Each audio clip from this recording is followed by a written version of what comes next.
નમસ્કાર, આપનું હાર્દિક સ્વાગત છે એજ્યુકેશન ગુજરાત ચેનલમાં. આજે આપણે ધોરણ ચોથાના ગણિત વિષયનો 12મો પાઠ કેટલું ભારે કેટલું હલકું આ પાઠનું સ્વાધ્યાયપોથીનું સંપૂર્ણ સોલ્યુશન વિડીયો માધ્યમ શીખવાનું છે. ચેનલ પર નવા ચેનલ સબસ્ક્રાઈબ કરો, વિડીયો ગમે લાઈક કરો. પેલું છે વજન પોઈન્ટ. એમાં પેલી ખાલી જગ્યા છે કે ઘઉંના એક કોથળાનું વજન 100 કિગ્રા હોય તો 5 કોથળાનું વજન 500 કિગ્રા થાય. બીજી ખાલી ગયા એક કબાટનું વજન 70 કિગ્રા હોય તો 10 કબાટનું વજન 700 કિગ્રા થાય. ત્રીજું, એક કુકરનું વજન 2 કિગ્રા અને તવાનું વજન 1 કિગ્રા હોય તો બંનેનું કુલ વજન ખાલી જગ્યા કિગ્રા થાય. તે છે 3. ચોથું છે ખરું ખોટું. તો એક સાયકલનું વજન 10 કિગ્રા હોય તો આવી 4 સાયકલનું વજન 14 કિગ્રા થાય. વિધાન ખોટું છે, 40 થાય. બરાબર. 5મો પ્રશ્ન, નીચે આપેલા કોષ્ટકમાંથી ખાલી જગ્યાઓ પૂર્ણ કરો. તો ખાંડની થેલી છે, વસ્તુની સંખ્યા 3 આપી છે, એકનું 2 કિલો છે તો 3 2 ને 6 કિગ્રા થશે. પછી મમરાની કોથળી છે, 4 વસ્તુ છે બરાબર, અને ટોટલ વસ્તુ છે 4 કિગ્રા. 4 ભાગ્યા 4 એટલે કેટલા આવ્યા? 1 આવ્યા. તો એક નંગનું છે 1 કિગ્રા થયું. પછી ઘઉંની ગુણ ટોટલ છે 600 કિગ્રા, એક ગુણનો છે 100 કિગ્રા, તો એ 6 ગુણ સંખ્યા થાય બરાબર. ચોથું, બાજરાની ગુણ વસ્તુની સંખ્યા 2, ટોટલ 200 છે તો એક ગુણ છે 100 કિગ્રાની થઈ. 5મું, મીઠાની થેલી છે 10 નંગ, હવે ટોટલ છે 10 કિગ્રા એટલે 1 કિગ્રાની એક થેલી થઈ. ટોટલ કિગ્રાનો સરવાળો કર્યો એટલે 820 કિગ્રા થાય છે. પછી ત્રાજવું પોઈન્ટ છે, એમાં છઠ્ઠો પ્રશ્ન છે, વસ્તુનું વજન માપવા માટે વપરાતા સાધનને ત્રાજવું કે વિધાન સાચું છે. 7મો પ્રશ્ન, નીચે તમે કેવી રીતે ત્રાજવું બનાવો તે લખો અને ખાનામાં ત્રાજવાનું ચિત્રો બનાવવાનું છે. તો ત્રાજવું બનાવવા માટે એક યોગ્ય લંબાઈની મજબૂત લાકડી, 2 પલ્લા અને આ પલ્લાઓને લાકડીઓ બંને છેડે બાંધવા માટે જાડો દોરો લઈ બંને પલ્લાને લાકડીની બંને છેડે બાંધો અને બંને પલ્લામાંથી લાકડીની મધ્યમાં જઈએ એ ત્રાજવું પકડવાનો આધાર બાંધો. 8મો પ્રશ્ન છે, હેમાંગ એક પેન્સિલ લીધી, હેમાલીએ 4 રબર લીધા, તેમણે ત્રાજવાના બંને પલ્લામાં પેન્સિલ અને રબર મૂક્યા તો કયું પલ્લું નીચે જશે? તો 4 રબર મૂકેલું પલ્લું નીચે જશે. 9મો પ્રશ્ન છે, અલગ અલગ વસ્તુનો જોડ બનાવો, ત્રાજવાનો ઉપયોગ કરી નક્કી કરો કે બંને કઈ વસ્તુ ભારે છે અને કઈ વસ્તુ હલકી છે. તો હાથ રૂમાલ ને ટુવાલ, તો ભારે થયો ટુવાલ, હલકીથી હાથ રૂમાલ. પેન્સિલ ને કંપાસ, ભારે થયો કંપાસ, હલકું થયું પેન્સિલ. વાટકી ને ચમચી, તો વાટકી થયું ભારે, ચમચી થયું હલકું. કાગળ અને દડો, તો દડો થયો ભારે અને કાગળ થયો હલકો. ખીલી ને હથોડો, તો હથોડો થયો ભારો, ખીલીથી હલકી. દિવાસળીની પેટી અને લેપટોપ, તો લેપટોપ થયું ભારે, દિવાસળીની પેટી આવશે હલકીમાં. ચાદર અને રૂમાલ, તો ચાદર થયું ભારે અને હલકી થયું રૂમાલ. કોમ્પ્યુટર અને મોબાઈલમાં, તો કોમ્પ્યુટર થયું ભારે અને મોબાઈલ થયું હલકું. 10મો પ્રશ્ન, નીચેના દરેક 3 વસ્તુની યાદી આપેલ છે, તેમાંથી સૌથી ભારે વસ્તુ સામે રાઈટ કરો અને હલકી વસ્તુ રોંગ કરો. તો પહેલામાં જુઓ, 3માંથી સૌથી ભારે છે પુસ્તક અને હલકું છે કાગળ. બીજામાં થાળી, વાટકી અને ચમચી, થાળી ભારે કહેવાય અને ચમચી હાવ હલકી ગયેલી, ખોટું. ભારેમાં રાઈટ કરો બરાબર. પછી ખીલી, હથોડી ને ટાંકણી, તો હથોડી ભારે, ટાંકણી થયું હલકું એટલે ખોટું. પછી મોબાઈલ ફોન, લેપટોપ ને કોમ્પ્યુટર, તો કોમ્પ્યુટર ભારે, મોબાઈલ ફોન હલકો. કમ્પેરિઝનમાં છે એકબીજાને. 5મો છે શર્ટ, પેન્ટ અને ટાઈ, તો પેન્ટ થયું ભારે અને ટાઈ થઈ હલકી. ચીકુ, સફરજન, તરબૂચ, તરબૂચ થયું ભારે, ચીકુ થયું હલકું. સાયકલ, ટ્રક અને સ્કૂટર, તો ટ્રક થયું ભારે, સાયકલ થયું હલકી. ઓશીકું, ગાદલું ને ચાદર, તો ગાદલું થયું ભારે અને ચાદર થઈ હલકી. દ્રાક્ષ, નારંગી ને નાળિયેર, તેમાં નાળિયેર થયું ભારે અને દ્રાક્ષ થઈ હલકી. કાર, ટ્રક ને રિક્ષા, તો ટ્રક થયું ભારે અને રિક્ષા થઈ હલકી. 11મો પ્રશ્ન છે, ત્રાજવાનું કયું પલ્લું નીચે જશે ત્રીજું દોરો. હવે આમાં જો બંને સરળ કહેતો 350 ગ્રામથી આ 500 ગ્રામ, તો આ નીચે થયું. અહીંયા તમે જો 5 આમાં દઈ દે એટલે થયા 20 ને 50, તો 50 સરળ ભારે જાય, આ તો છે 25 જ છે. પછી અહીં તમે જુઓ તો 500 ને 500 1000 અને આ 555 છે એટલે આ જાય નીચે. પછી 135 છે અને આ 350માં 35 ઉમેરીએ એટલે 385 થયા, તો એ ભારે થઈ ગયું. પછી સરવાળા કરવામાં છે, 4માં 2 ઉમેરેલ 6, 2માં 1 ઉમેરેલ 3.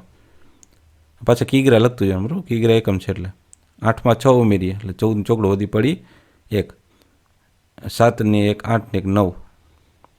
અહીં જુઓ આ દાખલો ગણેલો છે ટોટલ. પછી 5 ને 5 10 ને 4 14 ચોકડો વધી પડી 1, 4 ને 1 5, આ 4 454 કિગ્રા. 5 ને 5 7 2 14 ચોકડો વધી પડી 1, 3 ને 1 4, 445 કિગ્રા થશે. 705 વત્તા 205 તો 5 ને 5 10 ની શૂન્ય વધી પડી 1, 1 નીચે આવી ગઈ. 7 ને 2 9, 7 ને 3 10 ની શૂન્ય વધી પડી 1, 7 ને 3 10 ને 1 11 એકડો.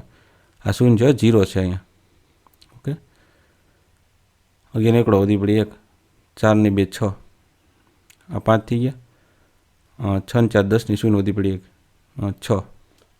પછી બાદ બાકી કરો છે. 7 માં 7 જાય 0, 5 માં 2 જાય 3. પછી 3 માંથી 5 ને લીધો 10 કો, અહીં કપાય એટલે 0. 10 માંથી 5 જાય એટલે 5 ને 3 એમાં ઉમેરી એટલે 8. 10 માંથી 2 જાય એટલે 8, 3 માંથી 2 જાય એટલે 1. 700 માંથી 699 બાદ કરી એટલે 1 થઈ જાય. 570 માંથી 370 બાદ કરી એટલે 200 થઈ ગયા. 5 માંથી 9 જાય ન જાય લીધો 10 કો, 0 આવતો એટલે અહીંયા 9 કરી, એના પછીનો અંક કાપવાનો. 5 માંથી 1 કપાય એટલે 4 થઈ ગયું. 10 માંથી 9 કાઢી નાખો એટલે 1, 1 ને 5 6, 1 ની યાર સરવાળો કરી નાખો. બરાબર, 9 માંથી 4 જાય 5, 4 માંથી 3 જાય એટલે 1. અહીંયા 400 માં 399 જાય એટલે 1 સીધો હિસાબ છે. પછી 950 માંથી 406 બાદ કરવાનો. 0 માંથી 6 નો જાય લીધો 10 કો, કપાય એટલે 4 થઈ જાય. 10 માંથી 6 જાય એટલે 4, 4 ના 4 એમનો, 9 માં 4 જાય એટલે 5. ત્યારબાદ છે કિલોગ્રામ ને ગ્રામનું. બરાબર, તો 1 કિલોગ્રામના 1000 ગ્રામ થશે. 1 કિલોગ્રામ ટૂંકમાં 1 કિગ્રા લખાય, વિધાન સાચું છે. 7 કિલોગ્રામના 7000 થશે. 17મું, અડધો કિલોગ્રામ એટલે કેટલા ગ્રામ થશે? તો છે 500 ગ્રામ. પછી 18મું, 2 કિલો અને 200 ગ્રામ બેમાંથી કોણ હલકું છે? તો હલકું થશે 200 ગ્રામ, કારણ કે 2 કિલો તો 2000 ગ્રામ થાય ને. 4 કિલોના 4000 ગ્રામ, પોણો કિલો એટલે 750 ગ્રામ થાય. 4 કિગ્રા કરવા હોય તો 2 ગુણ્યા 2000 ગ્રામ કરવા પડે. બરાબર, કિગ્રા લખ્યા હોત તો 2 કરવા પડે. 1.5 કિગ્રા એટલે 1 કિલોગ્રામ વત્તા અડધો કિલોગ્રામ. 6 કિલોગ્રામ બરાબર 6 ગુણ્યા 1000 ગ્રામ થાય. વિધાન સાચું છે. 1000 ગ્રામ અને 1 કિલોગ્રામથી વજનમાં કયું ભારે? તો બે સરખું જ થાય ને, કારણ કે 1000 ગ્રામ એટલે 1 કિલો જ થાય. 25મું છે 3 કિગ્રા બરાબર 3 ગુણ્યા 1 કિગ્રા. નીચેનામાંથી વસ્તુ સામાન્ય રીતે શેમાં ખરીદી શકાય? તો બટાકા કિગ્રામાં, તેલ છે કિગ્રામાં, ટૂથપેસ્ટ ગ્રામમાં, નાવાન સાબુ ગ્રામમાં, કાળા મરી એટલે તીખા જે હોય છે એ ગ્રામમાં, કોફીનું પેકેટ ગ્રામમાં, ઘઉં કિગ્રામાં અને કપડાં ધોવાનો પાવડર કિગ્રામાં. એ જ રીતના હિરેન અહીંયા જાય છે દુકાને, એમાં કિગ્રામાં હોય કે ગ્રામમાં હોય. લાગુ પડતું હોય તો સાચું ખોટું, ના લાગુ પડતું ખોટું કરી નાખવાનું. ઓકે, 28મું છે 1 કિલોગ્રામ રૂ અને 1 કિલોગ્રામ લોખંડમાં કોણ વધારે ભારે છે? તો બંને સરખા જ થાય, કારણ કે 2 1 કિલોગ્રામ જ છે ને એટલે. પછી બધાને સરવાળો કર્યો તો 7 કિગ્રાને 700 ગ્રામ થયા. આમાં પણ 12 કિગ્રાને 400 ગ્રામ થશે સરવાળો કરી એટલે. પછી આપણે અહીંયા એ પૂછે કે 10 કિગ્રા 100 ગ્રામ, 1 કિગ્રા 200 ગ્રામ, તો 21 કિગ્રા ને 300 ગ્રામ થાય. પછી આ બધાનો સરવાળો કરીએ તો 1 કિગ્રા થશે, તો વિધાન સાચું છે. પછી આ બધાને સરવાળો કરીએ એટલે આવશે 2 કિગ્રા અને 500 ગ્રામ. પછી વજન કરીએ તો 34મું છે વજન કરવા માટે વજનનો કાંટો ઉપયોગ થાય છે. વિધાન સાચું છે. 35મું, રાજેશ પાસે વજનિયા નથી, 5 કિગ્રાનો જ આ 6 કિગ્રાનો અને 2 કિગ્રાનો ઉપયોગ કરે છે બ્લોકનો. હવે 3 કિગ્રા બળતણ કરવા હોય તો 5 કિગ્રા એક બાજુ મૂકી દીધો. હવે 2 કિગ્રાનો એક મૂકી દે એટલે હવે જેટલા બળતણ મૂકે ને એ 3 કિલોગ્રામ થઈ જાય. પછી 9 કિગ્રા કરવા હોય તો 6 ને 5નો મૂકી દીધા અહીંયા. બરાબર, હવે 2 કિલોગ્રામનો અહીંયા મૂક્યા અને બાકીના જે લાકડા મૂકશે 9 કિગ્રા થઈ જશે. હવે 7 કિગ્રા બળતણના લાકડા છે, તો 5નો અને 2નો મૂક્યો એટલે 7 થઈ ગયું. તો અહીંયા લાકડા મૂકી 7 કિગ્રા લાકડા થઈ ગયા. 1 કિગ્રા બળતણના લાકડા, તો અહીંયા 5 ને 2 7, એક અહીં 6 મૂકી દીધો. જેટલા લાકડા મૂકશું 1 કિગ્રા થઈ જશે. પછી છે પોઈન્ટ પોસ્ટ ઓફિસ. લોકો પોસ્ટ ઓફિસ શા માટે જાય? તો પત્ર, પોસ્ટકાર્ડ, સ્ટેમ્પ લેવા, પાર્સલ મોકલવા, પૈસા લેવડ દેવડ, બેન્કિંગ સેવા માટે લોકો પોસ્ટ ઓફિસ જાય છે. 37મું છે એક પોસ્ટકાર્ડની કિંમત 50 પૈસા. 38મું એક આંતરદેશીય પત્રની કિંમત ₹2.50. 39મું એક પોસ્ટકાર્ડ એક આંતરદેશીય ટપાલની કુલ કિંમત કેટલી થાય? તે થાય ₹3. 40મું છે દાખલો છે, બીજો દાખલો છે 150 ગ્રામનું પાર્સલ રેખાને એના મિત્રને રાહુલને મોકલવું છે, તો કિંમત કેટલી ચૂકવવી? પ્રથમ 500 ગ્રામના ભાવ છે 500 રૂપિયા, પ્રથમ 50 ગ્રામનો દર છે 500 રૂપિયા, બીજા 50 ગ્રામનો દર છે 3 રૂપિયા, પાછો ત્રીજો 50, કારણ કે 150 તો કરવાના એટલા માટે. એટલે આ થશે આ 5 ને 6 11 રૂપિયા ચૂકવવા પડશે. પછી ચિત્રમાં દર્શાવેલ વજન કાંટો છે. આ વજન કાંટામાં પાર્સલ મોકલવા કેટલી કિંમત ચૂકવવી પડે? તો પાર્સલનું વજન થયું 175, તો 14 રૂપિયા કઈ રીતના થશે? તો 5 રૂપિયા પહેલાં, પછી 3 પ્લસ કરતા, પછી 20 રૂપિયાની કિંમતની ટિકિટો ઉપયોગ કરીને પાર્સલ મોકલે તો મહત્તમ વજન કેટલો મોકલી શકે? પહેલી વાર 5, પછી 3નો ઉપયોગ કર્યો એટલે 6 ગુણ્યા 50, બરાબર, એટલે 20 રૂપિયામાં 300 ગ્રામ જાય.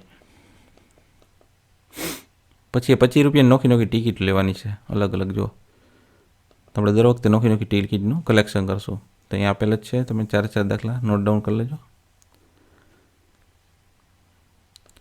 પછી વ્યવહાર દાખલા છે. પલંગનું વજન 40 કિલોગ્રામ, ટેબલનું વજન 20, તો સરવાળો કેટલો? 60 કિગ્રા થઈ ગયું કુલ વજન. 45 છે 460 કિગ્રામાંથી 107 બાદ બાકી એટલે 353 કિગ્રા થઈ ગયું. પછી એક નારંગીનું વજન 50 ગ્રામ, 3 નારંગીનું વજન 150 થયું. હવે એટલું જ એક પોપૈયાનું થાય તો 3 નારંગી એટલે એક પોપૈયું, તો એક પોપૈયું કેટલું? 150 ગ્રામ થયું. પછી 3 એક સરખા દેખાતા દડા છે, ઉપયોગ કરવાનો છે અને કોણ ભારે કહેવાનો છે. તો આમાં એ દડો ને બી દડો મૂકવાનો, તો બી દડો ભારે થયો, એ દડો પછી કાઢી લેવાનો, અહીંયા સી દડો મૂકવાનો છે, તો એમાં બી દડો ભારે થયો. એટલે એ બી સી ત્રણેય દડામાં બી દડો ભારે થાય છે એવું અહીંયા લખાણ આપેલું છે. ત્યારબાદ 49મું છે.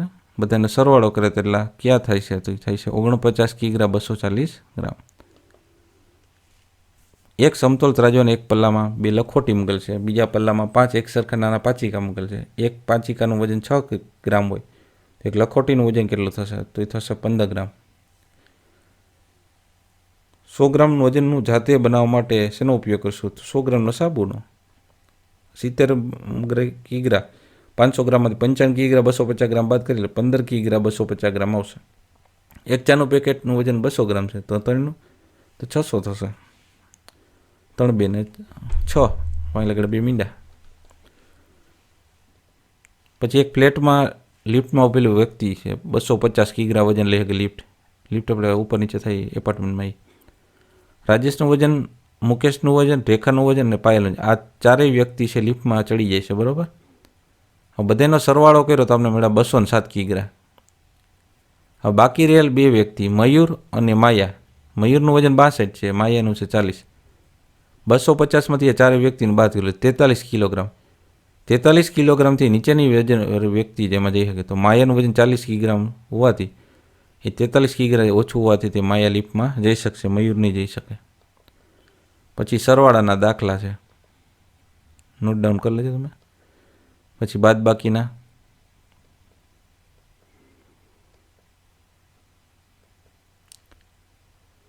એક દુકાનદાર પાસે 50 કિલોગ્રામ 250 ગ્રામ ખાંડ હતી, બીજી એને નવી લીધી, તો સરવાળો કરો, બરાબર. તો મળ્યો આપણે 60 કિગ્રા 700 ગ્રામ. રાજુની મમ્મી બજારમાંથી 5 કિગ્રા કાચા કેળા લઈ અને એની વેફર કરી નાખી 3 કિગ્રાની, તો 5માં 3 જાય એટલે 2 કિગ્રા કેળા વધતા હોય. પછી મારી પાસે 2 ગરમ મસાલાનું પેકેટ છે, એકનો 250, તો 2ના કેટલા થાય? તો 25 2 50 અને પાછા લગાડ્યું મીંડું 500 ગ્રામનો ગરમ મસાલો થશે. તો આ તો આપણા પાઠના સ્વાધ્યાય પોથીનું સંપૂર્ણ સોલ્યુશન. જોતા રહો એજ્યુકેશન ગુજરાત ચેનલ, શીખતા રહો. થેન્ક યુ, આભાર.